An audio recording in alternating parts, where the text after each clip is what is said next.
London's East End, site of the capital's trendy neighbourhoods of Shoreditch, Bethnal Green and Hoxton.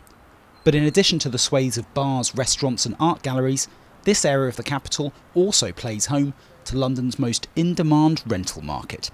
Research from one property website shows that each room advert in the area will receive around 150 views every day. Something I found out last week when I put my room here in Hoxton up for rent.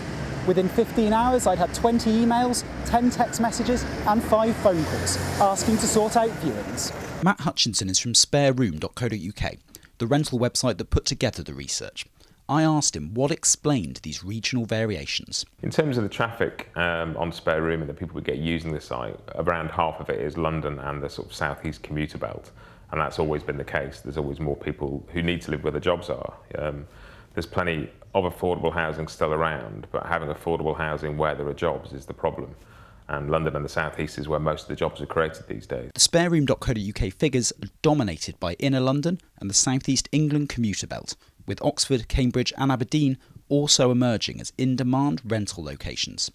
At the other end of the spectrum, the stats place rental adverts in the Scottish towns of Galashiels and Dumfries as the least in demand, followed by Swansea in South Wales and Motherwell.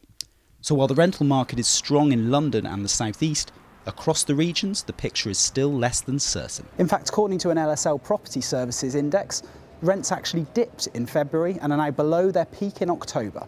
Pair this up with a few major lenders upping rates on their buy-to-let mortgages, and it's easy to surmise that the buy-to-let market could be beginning to wobble.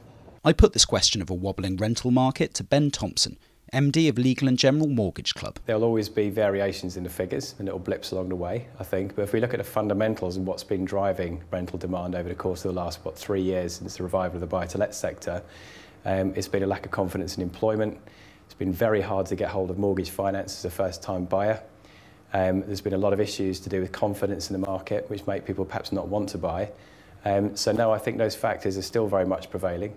So we see growth for the private rental sector continuing for a while yet. Is there a chance of buy-to-let mortgage rates starting to lurch up for reasons, say, the Eurozone crisis, the tight financial climate, as we've kind of seen with SVRs in the residential sector? Yes, there is. And that's the crunch question for me, because funding has become much, much harder.